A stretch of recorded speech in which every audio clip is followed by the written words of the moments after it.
Friends, welcome back to my channel. चलो India science पढ़ें।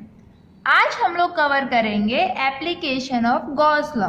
पहला एप्लीकेशन आज हम लोग पढ़ेंगे electric field due to uniformly charged thin spherical shell. आपको एक स्फीयर दे रखा है जो कि यूनिफॉर्मली चार्ज्ड है और इसकी सरफेस चार्ज डेंसिटी बता रखी है सिग्मा। इसकी रेडियस है कैपिटल आर और आपसे स्फीयर के बाहर किसी पॉइंट पी पर इलेक्ट्रिक फील्ड कैलकुलेट करने के लिए बोला है। इस पॉइंट पी की सेंटर से दूरी है स्मॉल आर। अब देखो आप इलेक्ट्रिक फील्ड कैसे कैलकुलेट करोगे। सबसे पहले जिस पॉइंट पर आपसे इलेक्ट्रिक फील्ड कैलकुलेट करने के लिए बोले उस पॉइंट से पास होती हुई एक गॉसियन सरफेस आपको बना लेनी है। अब आपको ध्यान में ये रखना है कि ये गॉसियन सरफेस सिमेट्रिकल होनी चाहिए। इसके अलावा गॉसियन सरफेस के हर पॉइंट पर इलेक्ट्रिक फील्ड कांस्टेंट होना चाहिए, एक जैसा होना चाहिए। देखो सबसे पहले हम लोग कैलकुलेट करने जा रहे हैं electric field outside the sphere, sphere के बाहर। आप लोग गॉस लॉ से क्या लिख सकते हो, E dot D S is equal to Q upon epsilon naught, ये लिख सकते हैं बाय गॉस लॉ। इसे कैसे लिख सकते हैं, E D S cos theta is equal to Q upon epsilon naught. Theta क्या आप लोगे, आपको क्या करना है, तो आपको क्या करना है, गॉसियन सरफेस का एक छोटा एलिमेंट ले लेना है। पूरा सरफेस एरिया एस है तो इस छोटे सरफेस एलिमेंट को हम लोग क्या लिख सकते हैं, डी एस। मतलब गॉसियन सरफेस का एक छोटा सा पार्ट आपको ले लेना है। हम एक छोटे पार्ट से इलेक्ट्रिक फ्लक्स निकाल देंगे और पूरे के लिए क्या कर देंगे, इंटीग्रेट। अब इस एलिमेंट के लिए angle between E vector and area vector calculate करो। इसका एरिया वेक्टर कैसे ड्रॉ करोगे, ऐसे नॉर्मल ड्रॉ करते हैं। और इलेक्ट्रिक फील्ड कैसे है, इलेक्ट्रिक फील्ड भी तो ऐसे है। अगर ये चार्ज है पॉजिटिव चार्ज से ऐसे इलेक्ट्रिक फील्ड निकलेगा, तो इलेक्ट्रिक फील्ड भी इसी डायरेक्शन में है, एरिया वेक्टर भी इसी डायरेक्शन में। एंगल कितना, 0, तो आप यहाँ से लिख सकते हो E D S cos 0 equal to Q upon epsilon naught. Cos 0 की वैल्यू 1, तो ये बचेगा E D S equal to Q upon epsilon not. अच्छा, इलेक्ट्रिक फील्ड की वैल्यू हर जगह सेम है। गॉसियन सरफेस के किसी भी पॉइंट पर इलेक्ट्रिक फील्ड की वैल्यू कैसी रहेगी, कांस्टेंट। देखो आपको पता है इलेक्ट्रिक फील्ड होता है के क्यू अपॉन आर स्क्वायर, तो आप यहाँ से के क्यू अपॉन आर स्क्वायर निकाल दो। क्योंकि डिस्टेंस सेम है हर पॉइंट का सेंटर से, तो इलेक्ट्रिक फील्ड की वैल्यू कैसी, कांस्टेंट। आपको बोला था कि आपको गॉसियन सरफेस इस तरीके से लेनी होती है कि उसके हर पॉइंट पर इलेक्ट्रिक फील्ड की वैल्यू कांस्टेंट रहे, ताकि कैलकुलेशन में इलेक्ट्रिक फील्ड कांस्टेंट होगा तो ये इंटीग्रेशन के बाहर आ जाएगा और अंदर कौन रह जाएगा, D S equal to Q upon epsilon naught. अब आपके लिए आसान हो गया, आप क्या कर सकते हो, ई डी एस का इंटीग्रेशन कितना, एस। ध्यान है आप लोगों को, डी एक्स का इंटीग्रेशन कितना होता है, एक्स। एक्स डी एक्स का इंटीग्रेशन कितना लिखते हो तुम लोग, एक्स स्क्वायर अपॉन 2। वैसे ही डी एस का इंटीग्रेशन एस किसके बराबर, क्यू अपॉन एप्सिलॉन नॉट के बराबर। अच्छा, अब सरफेस एरिया ऑफ स्फीयर कितना, ये एस किसका सरफेस एरिया है, गॉसियन सरफेस का, तो आप रखोगे 4 पाई आर स्क्वायर। ध्यान रखना रेडियस कौन सी, जो सेंटर से डिस्टेंस है वो वाली, is equal to Q upon epsilon naught. तो आपका इलेक्ट्रिक फील्ड कितना होने वाला है, Q upon 4 pi R square into epsilon not. अच्छा, इसको मैं ऐसे लिख सकती हूँ 1 upon 4 pi epsilon naught Q R square. अच्छा, तो ये कुछ देखा देखा सा लग रहा है क्या, ये किसकी वैल्यू होती है, के क्यू ओवर आर स्क्वायर। और ध्यान है के की वैल्यू क्या होती थी, 1 upon 4 pi epsilon naught Q R square.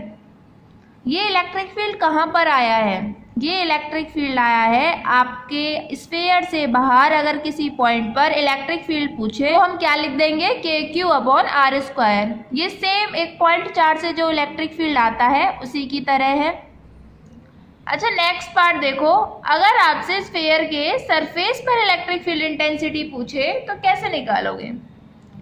अभी आप क्या करोगे, आपको क्या करना है, जिस पॉइंट पर वो बोले इलेक्ट्रिक फील्ड इंटेंसिटी कैलकुलेट करनी है, मान लो ए पर बोलता है, इससे पास होती हुई गॉसियन सरफेस बनाओगे। स्फीयर है आपका, वही क्या आ जाएगी अब की बार, गॉसियन सरफेस।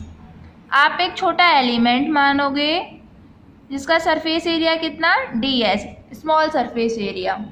उसके बाद में एरिया वेक्टर निकालोगे। कैसे, परपेंडिकुलर ऐसे आएगी और इलेक्ट्रिक फील्ड भी ऐसे ही आएगा हर एक डायरेक्शन में। तो एंगल कितना, 0। आप गॉस लॉ से क्या लिख सकते हो, EDS cos थीटा = Q/ε0। अब एंगल आपको पता है 0 और cos 0 की वैल्यू 1, तो ये रह जाएगा EDS = Q/ε0। क्योंकि इलेक्ट्रिक फील्ड हर पॉइंट पर कांस्टेंट है तो इलेक्ट्रिक फील्ड बाहर, अंदर ds Q/ε0। ds का इंटीग्रेशन आपको पता है s Q/ε0।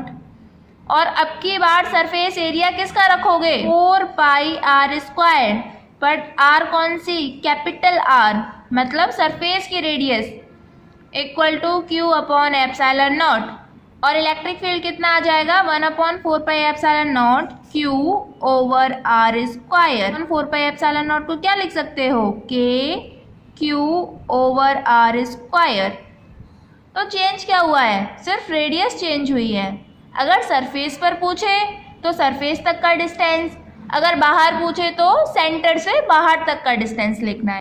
इस साल आपको पता है कि आपके नवंबर के बोर्ड एग्जाम्स में सिर्फ MCQ आएंगे, लेकिन इसका मतलब ये नहीं है कि आप डेरिवेशन न करो। एटलीस्ट आपको ये पता होना चाहिए कि फॉर्मूले आ कहाँ से। अगर डायरेक्ट फॉर्मूले रटने की कोशिश करोगे तो आपको याद भी नहीं रहेगा, इतने फॉर्मूले हो जाएंगे। मान लो अब आपसे स्फीयर के अंदर किसी पॉइंट पर इलेक्ट्रिक फील्ड कैलकुलेट करने के लिए बोलता है, तो आप क्या करोगे। मान लेते हैं ये पॉइंट S है, यहाँ पर आपको इलेक्ट्रिक फील्ड कैलकुलेट करना है। तो आप इस पॉइंट से पास होता हुआ एक गॉसियन सरफेस बनाओगे और क्या लिखोगे, EDS cos थीटा = Q/ε0। आप लोग ये चार्ज कौन सा रखते हो, जो गॉसियन सरफेस के अंदर है। पहले केस में देखना, ये वाली गॉसियन सरफेस, इसके अंदर पूरा चार्ज कितना था, Q। सिग्मा सरफेस डेंसिटी थी, लेकिन आप उसको कैसे लिख सकते हो, सिग्मा Q/S। तो Q क्या था, चार्ज था उसका टोटल। दूसरे केस में जब आपने सरफेस पर निकाला तो भी कितना चार्ज था गॉसियन सरफेस पर, Q चार्ज था, क्योंकि गॉसियन सरफेस यही थी। थर्ड वाले के अंदर चार्ज कितना, 0, तो ये क्या हो जाएगा, 0। EDS cos थीटा = 0, तो आपका इलेक्ट्रिक फील्ड क्या आ जाएगा अंदर, 0।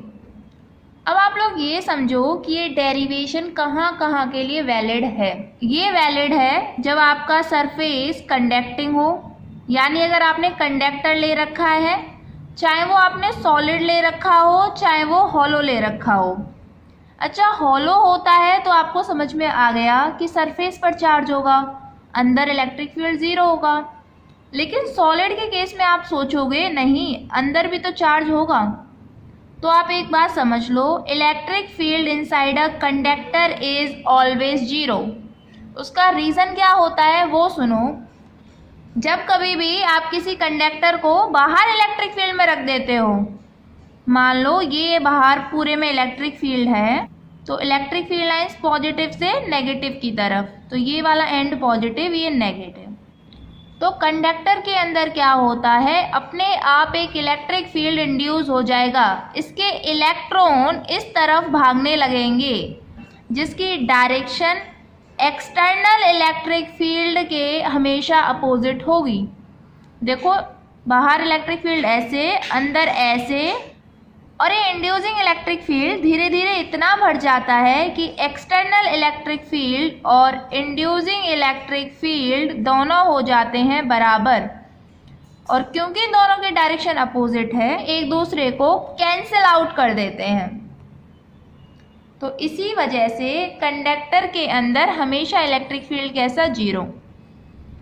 अच्छा, ऐसा इंसुलेटर्स में नहीं हो सकता क्या? होता है, इंसुलेटर में भी ऐसा होता है, लेकिन उसके अंदर इंड्यूसिंग इलेक्ट्रिक फील्ड का मैग्नीट्यूड यानी वैल्यू कम होती है। वो पूरी तरीके से एक्सटर्नल इलेक्ट्रिक फील्ड को कैंसिल आउट नहीं कर पाती। तो इंसुलेटर के अंदर इलेक्ट्रिक फील्ड होता है पर कंडक्टर के अंदर इलेक्ट्रिक फील्ड नहीं होता।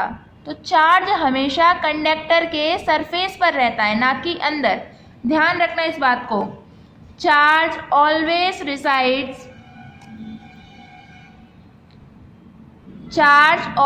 Resides on a surface of conductor. Charge हमेशा कंडक्टर के सरफेस पर होता है। तो इसी वजह से ये डेरिवेशन कंडक्टर्स के लिए वैलिड है, चाहे सॉलिड हो चाहे हॉलो, अंदर इलेक्ट्रिक फील्ड जीरो ही आएगा। और अगर हॉलो इंसुलेटर है तो उसके लिए वैलिड है, क्योंकि चार्ज सरफेस पर होगा, अंदर नहीं होगा, तो भी अंदर इलेक्ट्रिक फील्ड जीरो। लेकिन सॉलिड इंसुलेटर के लिए इलेक्ट्रिक फील्ड अंदर ये नहीं होगा, बाहर और सरफेस पर वैल्यू सेम आएंगी, वहाँ तक डेरिवेशन ठीक है आप, लेकिन अंदर इलेक्ट्रिक फील्ड जीरो नहीं होगा। वहाँ पर हमें चार्ज कैलकुलेट करना पड़ता है पूरा, जो हमारे सिलेबस में नहीं है। मान लो आप लोगों को ग्राफ ड्रॉ करने के लिए बोला जाता है between electric field and the distance from the centre of this sphere. इस पॉइंट को मान लेते हैं centre of the sphere zero. यहाँ से हम लोग चलना स्टार्ट कर रहे हैं, धीरे धीरे पहुँचे स्फीयर के सरफेस पर, रेडियस कैपिटल आर और बाहर का डिस्टेंस बढ़ता चला जा रहा है स्मॉल आर। तो आप कैसे ड्रॉ करोगे? अंदर इलेक्ट्रिक फील्ड ज़ीरो, सरफेस पर आते कितना हो जाएगा, के क्यू ओवर आर स्क्वायर। मान लो ये है के क्यू ओवर आर स्क्वायर। और उसके बाद कितना, सरफेस के बाहर इलेक्ट्रिक फील्ड की क्या वैल्यू है, के क्यू ओवर आर स्क्वायर। तो इलेक्ट्रिक फील्ड इनवर्सली प्रोपोर्शनल है आर स्क्वायर के। तो ग्राफ कैसा आएगा, इस तरीके से, जैसे जैसे सेंटर से डिस्टेंस बढ़ेगा इलेक्ट्रिक फील्ड की वैल्यू कम हो जाएगी। सोच के देखो, आर स्क्वायर बढ़ रहा है, डिनोमिनेटर बढ़ रहा है, तो इलेक्ट्रिक फील्ड कम हो जाएगा ना। तो हम लोग ग्राफ ऐसे ड्रॉ करेंगे। तो मैक्सिमम इलेक्ट्रिक फील्ड कहाँ पे होता है, सरफेस ऑफ द स्फीयर पर। उसके बाद में जैसे जैसे डिस्टेंस बढ़ेगा इलेक्ट्रिक फील्ड कम होता चला जाएगा। तो आपको ग्राफ कुछ इस तरीके से ड्रॉ करना है। ये ग्राफ है आपका, और ये वाला पॉइंट कौन है, सरफेस। यहाँ पर इलेक्ट्रिक फील्ड की कितनी वैल्यू होगी, के क्यू ओवर आर स्क्वायर। समझ में आया ये? तो चलो अब हम लोग पढ़ते हैं गॉस लॉ की second application, electric field due to infinite long wire. आप लोगों को एक इन्फिनाइट वायर दे रखा है जो यूनिफॉर्मली चार्ज्ड है।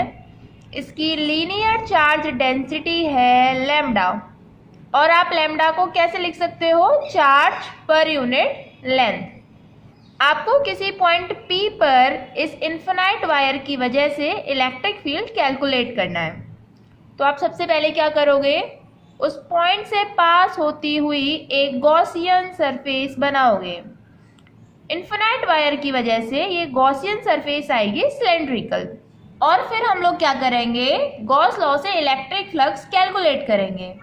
तो आप गॉस लॉ से क्या लिख सकते हो, E dot D S is equal to Q upon epsilon naught, ऐसे लिख सकते हो। अच्छा, अब की बार इलेक्ट्रिक फ्लक्स कैलकुलेट करने के लिए आपको क्या करना पड़ेगा, तीन अलग अलग सरफेस लेने पड़ेंगे। मैं मान लेती हूँ पहला ये है, दूसरा कर्व सरफेस, और तीसरा ऊपर वाला सरफेस। आपको पता है electric field due to infinite wire ऐसे होगा, दोनों साइड में इस तरीके से इलेक्ट्रिक फील्ड होगा। तो अभी आप लोग इलेक्ट्रिक फ्लक्स कैलकुलेट कैसे करोगे, हर एक सरफेस से अलग अलग फ्लक्स निकालोगे और उसको प्लस कर दोगे। हम लिख सकते हैं E dot D S 1, E dot D S from second surface, और electric flux from third surface किसके बराबर, Q अपॉन एप्सिलॉन नॉट के बराबर। अच्छा अब देखो, फर्स्ट सरफेस को पकड़ो, एरिया वेक्टर ड्रॉ करो ऐसे नॉर्मल, इलेक्ट्रिक फील्ड ऐसे ले लो चाहे ऐसे ले लो, एंगल कितना बनेगा 90। सेकंड सरफेस से इलेक्ट्रिक फील्ड भी ऐसे, एरिया वेक्टर भी ऐसे आप ड्रॉ करोगे इस पर, तो एंगल कितना 0। थर्ड सरफेस से एरिया वेक्टर ऐसे एंड इलेक्ट्रिक फील्ड ऐसे ले लो चाहे ऐसे ले लो, angle is going to be 90 degree. तो आप क्या लिख सकते हो, E D S cos theta. First surface के लिए एंगल कितना 90, सेकेंड सरफेस के लिए एंगल कितना 0 डिग्री और थर्ड सरफेस के लिए 90 डिग्री अगेन। तो देखो थर्ड सरफेस से फ्लक्स 0 क्योंकि कॉस 90 0, ये भी 0, बचेगी कौन सेकंड से पास होने वाली flux, E D S cos 0 1 equal to Q upon epsilon naught. और इलेक्ट्रिक फील्ड की वैल्यू कांस्टेंट है, तो आप इलेक्ट्रिक फील्ड को बाहर निकाल दोगे, integrating D S equal to Q upon epsilon naught, और डी एस का इंटीग्रेशन कितना S, E S equal to Q upon epsilon naught. S क्या होता है सरफेस एरिया, और सरफेस एरिया किसका रखोगे आप, कर्व सरफेस का। ध्यान रखना कर्व सरफेस वाला एरिया रखना है हमें, और कर्व सरफेस का कितना एरिया रखोगे, कितना 2 पाई आर एच। यहाँ पर हम मान लेते हैं कि हाइट ऑफ सिलेंडर जो है वो स्मॉल एल है, तो ये कितना हो जाएगा 2 pi R L equal to Q upon epsilon not. अच्छा ये चार्ज आप लोग कौन सा रखते हो, गॉसियन सरफेस के अंदर वाला, और आपने गॉसियन सरफेस बनाई है सिलिंड्रिकल, जिसमें आपको लीनियर चार्ज डेंसिटी पता थी लैम्डा, और मान लेते हैं अंदर चार्ज एनक्लोज्ड है क्यू इस सरफेस के, इसकी लेंथ है एल। तो यहाँ से आप चार्ज को क्या लिख सकते हो, Q equal to lambda into L. यहाँ से हम लिख सकते हैं E into 2 pi R L equal to, charge की जगह क्या लिखोगे लैम्डा एल एप्सिलॉन नॉट।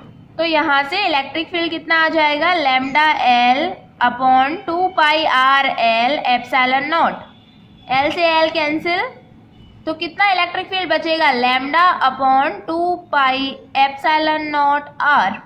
आपका इलेक्ट्रिक फील्ड कितना आ जाएगा, lambda upon 2 pi epsilon naught R. और एक चीज आप नोटिस करो, इलेक्ट्रिक फील्ड इन्वर्सली प्रोपोर्शनल आ रहा है डिस्टेंस के, यानी डिस्टेंस बढ़ेगा इलेक्ट्रिक फील्ड कम होगा, lambda upon 2 pi epsilon naught ये कांस्टेंट रहेंगे, तो किसके साथ वेरी करेगा, डिस्टेंस के साथ इलेक्ट्रिक फील्ड वेरी करेगा। और देखो आप लोग ऐसे भी लिख सकते हो, lambda upon 2 pi epsilon naught into R. अगर मैं ऊपर भी 2 का मल्टीप्लाई कर दूं और नीचे भी 2 का मल्टीप्लाई कर दूं, ऐसा कर सकते हैं ना, ये कोई गलत तो नहीं है। तो क्या हो जाएगा 2 लैम्डा, ये कितना 4 pi epsilon naught into R. और आपको ध्यान आया 1 अपॉन 4 पाई एप्सिलॉन नॉट को आप क्या लिख सकते हो, के।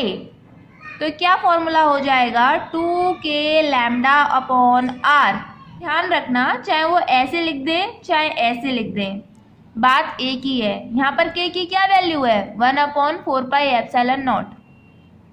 अच्छा अगर आप लोगों से इसका ग्राफ ड्रॉ करने के लिए बोल दे तो, कि electric field due to infinite long wire, आप इसका डिस्टेंस के साथ में ग्राफ ड्रॉ करिए, तो आप कैसे करोगे, देखो ये इलेक्ट्रिक फील्ड, ये डिस्टेंस इन्वर्सली प्रोपोर्शनल है ना, इन्वर्सली प्रोपोर्शनल मतलब एक बढ़ेगा दूसरा घटेगा, तो ग्राफ कुछ इस तरीके का आएगा।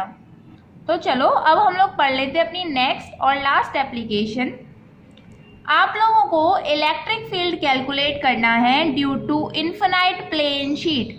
एक शीट दे रखी है आपको जो कि यूनिफॉर्मली चार्ज्ड है, इसकी सरफेस चार्ज डेंसिटी आपको दे रखी है सिग्मा, जिसे आप और खोलकर कैसे लिख सकते हो, चार्ज अपॉन सरफेस एरिया।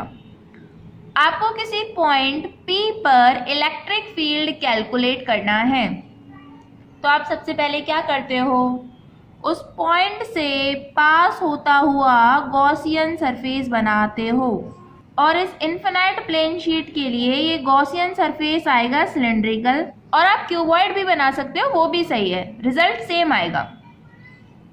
तो हम लोगों ने बना लिया गॉसियन सरफेस। उसके बाद क्या करते हैं, इलेक्ट्रिक फ्लक्स कैलकुलेट करेंगे थ्रू दिस गॉसियन सरफेस। तो आपको क्या करना पड़ेगा, आपको 3 सरफेस मानने पड़ेंगे, पहला, दूसरा और तीसरा। अच्छा, इलेक्ट्रिक फील्ड कैसे, ऐसे, और ये ध्यान रखना कि ये शीट आपको आगे से दिख रही है चार्ज, ये पीछे भी चार्ज है, तो ये इस तरीके से इलेक्ट्रिक फील्ड। तो अब आप लोग क्या करोगे, इलेक्ट्रिक फ्लक्स कैलकुलेट करोगे। कैसे, electric flux through first surface plus electric flux through second surface and then electric flux through third surface. Net किसके बराबर होगी, Q अपॉन एप्सिलॉन नॉट के बराबर। अच्छा, पहले सरफेस को देखो, एरिया वेक्टर कैसे, ऐसे, और इलेक्ट्रिक फील्ड भी ऐसे, एंगल 0। सेकंड वाले में एरिया वेक्टर ऐसे और इलेक्ट्रिक फील्ड ऐसे, चाहे ऐसे ले लो, तो एंगल कितना बन जाएगा, 90 डिग्री, यानी इससे कोई फ्लक्स पास नहीं करेगी, cos 90 0 हो जाता है। अब तो ये आपको पता चली गया अच्छे से। और इस पर एरिया वेक्टर ड्रॉ करेंगे तो एंगल 0 डिग्री। तो आपको पता है फर्स्ट सरफेस से फ्लक्स हो जाएगी, तो पहले वाले सरफेस से फ्लक्स कितनी आ जाएगी, E इंटू एस, सेकेंड वाले से 0, थर्ड वाले से भी E into S equal to Q upon epsilon not. अच्छा, ES प्लस ES कितना, 2ES equal to Q upon epsilon not. यहाँ से आप इलेक्ट्रिक फील्ड को लिख सकते हो Q upon 2S epsilon naught, और आप लोग Q अपॉन S को क्या लिख सकते हो, sigma, sigma equal to Q upon S। तो इलेक्ट्रिक फील्ड कितना, सिग्मा अपॉन 2 एप्सिलॉन नॉट। यहाँ से आप लोग एक चीज नोटिस करो कि इलेक्ट्रिक फील्ड डिस्टेंस पर डिपेंड नहीं कर रहा है, sigma is constant and epsilon not is also constant, और 2 तो होते ही कांस्टेंट है। तो अगर आप लोगों से ग्राफ के लिए बोले तो आप कैसे ड्रॉ करोगे, इलेक्ट्रिक फील्ड, ये डिस्टेंस, मान लेते हैं ये वाली value I sigma upon 2 epsilon not की, तो आप लोग ऐसे लाइन बना दोगे क्योंकि हर जगह कांस्टेंट रहने वाला है। तो पता है क्या मतलब है इसका, कि आपको एक चार्ज शीट देगा और आपसे बोलेगा पॉइंट ए पर इलेक्ट्रिक फील्ड बताओ, बी पर बताओ, सी पर बताओ और डी पर बताओ। तो आप लोग क्या लिख दोगे कि हर पॉइंट पर इलेक्ट्रिक फील्ड कितना, सिग्मा अपॉन 2 एप्सिलॉन नॉट। लेकिन बाकी केसेस में आप नहीं लिख सकते हो ऐसा, ध्यान करो, इन्फिनाइट वायर की वजह से डिपेंड करता है। जो पॉइंट पास में होगा उस पर इलेक्ट्रिक फील्ड ज़्यादा, दूर होगा तो इलेक्ट्रिक फील्ड कम। लेकिन इन्फिनाइट शीट के केस में electric field does not depend on distance. ये बहुत इंपॉर्टेंट पॉइंट है, ध्यान रखना है, that E does not depend on distance. तो आप लोगों को सारे एप्लीकेशन समझ में आए। इससे रिलेटेड हम लोग कुछ क्वेश्चन कर लेते हैं। आप लोग अपनी NCERT का क्वेश्चन नंबर निकालो 1.23, पढ़ो क्वेश्चन को। क्वेश्चन बोल रहा है कि एक इन्फिनाइट लाइन चार्ज है जो कि इलेक्ट्रिक फील्ड प्रोड्यूस कर रहा है 9 × 10⁴ newton per coulomb at a distance of 2 centimetre, और आपको बताना है उसकी लीनियर चार्ज डेंसिटी। तो आप बहुत आसानी से कर सकते हो। अभी इन्फिनाइट वायर की वजह से कितना electric field, lambda upon 2 pi epsilon naught into R. E आपको पता है, लैम्डा आपको बताना है, 2 पाई की वैल्यू रख लोगे 3.14 या फिर 22/7। एप्सिलॉन नॉट आपको पता है कितना, 8.8 इंटू 10⁻⁻12, और डिस्टेंस आपको सेंटीमीटर में दे रखा है, तो किस में चेंज करोगे, मीटर में। इससे आपकी लीनियर चार्ज डेंसिटी आ जाएगी। एक और सिंपल सा क्वेश्चन है जस्ट इसके नीचे, जिसमें बोल रखा है 2 लार्ज मेटल प्लेट्स, लार्ज मतलब इन्फिनाइट प्लेन शीट्स हैं, इस तरीके से एक दूसरे के पैरेलल रखी हुई हैं, और दोनों जो शीट हैं उनके अंदर वाले सरफेस अपोजिटली चार्ज हैं। मतलब अगर ये वाली शीट पॉजिटिवली चार्ज है तो ये वाली नेगेटिवली चार्ज है, और इनकी सरफेस चार्ज डेंसिटी दे रखी है sigma 17 × 10⁻⁻22 coulomb per metre square. दोनों की सरफेस चार्ज डेंसिटी सेम है, पॉजिटिव वाले के लिए साइन पॉजिटिव, नेगेटिव वाले के लिए साइन नेगेटिव, बस इतना। आपसे क्वेश्चन पूछा है कि आपको इलेक्ट्रिक फील्ड बताना है इन दोनों के बीच में और बाहर वाले पॉइंट्स पर। मान लेते हैं ए, बी और सी। अच्छा, ए पॉइंट पर इलेक्ट्रिक फील्ड कैलकुलेट करो। कैसे करते हो आप? सबसे पहले डायरेक्शन निकालो। पॉजिटिव चार्ज की वजह से इलेक्ट्रिक फील्ड कैसे होगा इस पॉइंट पर? ऐसे। ध्यान है ना आप लोगों को कैसे निकालते थे? नेगेटिव की वजह से भी ऐसे ही डायरेक्शन होगी। तो अगर फर्स्ट वाली शीट की वजह से मैं इलेक्ट्रिक फील्ड E1 मान लूँ, दूसरी की वजह से E2 मान लूँ, तो दोनों का इलेक्ट्रिक फील्ड क्या हो जाएगा? प्लस। अच्छा, इस पॉइंट पर देखो, फर्स्ट वाली शीट कैसी? पॉजिटिव, इसकी वजह से ऐसे इलेक्ट्रिक फील्ड, दूसरी वाली नेगेटिव, अपनी तरफ इलेक्ट्रिक फील्ड। और ऐसे ही थर्ड पॉइंट पर देखो, फर्स्ट की वजह से इलेक्ट्रिक फील्ड ऐसे, सेकेंड वाली नेगेटिव है तो ऐसे। अब जरा मैग्नीट्यूड कैलकुलेट करो। एट पॉइंट ए दोनों का इलेक्ट्रिक फील्ड होना है प्लस, और एक शीट की वजह से इलेक्ट्रिक फील्ड कितना?